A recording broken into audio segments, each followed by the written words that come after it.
recovery. So why is there such a stigma of mental health resources in communities with people of color? I don't know. I don't know. But what I do know from my experience is we people of color have pushed these resources out.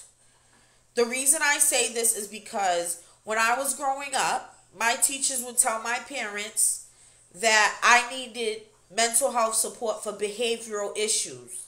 And it wasn't that my parents were in denial as much as they were in fear or intimidated by the system, probing and risking taking us, the children, away or being filed to DCF for neglect or abuse. We come from communities of color that has been persecuted, discriminated, exploited against by every institution and programs that infiltrated our community. The proof is in our school system, in our struggle to pay bills, find adequate work, mass incarceration, and our struggle to parent our children in an organic nature. Hence why I say it's okay to not accept medications for your mental health recovery, which carries me to the next point. There has been, not sure if it's still going on, but a global pharmaceutical conspiracy and agenda to exterminate people of color through these infiltrating institutions like schools, medical care, food, prisons, gang and street violence, drugs, and others for an undocumented amount of years.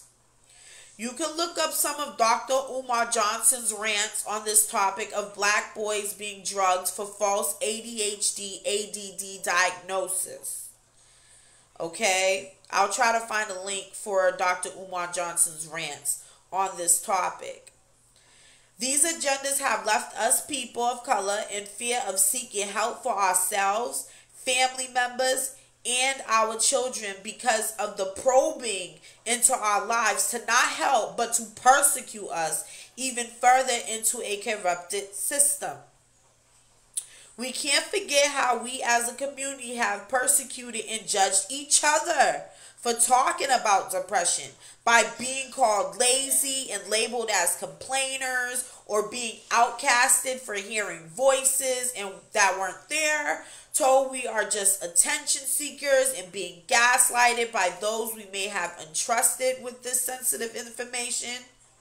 The Me Too movement has opened the conversation to talk about our sexual trauma, especially in the black community. However, we have not realized the recovery resources needed to combat these traumas and lead healthy lives and foster healthy relationships with others.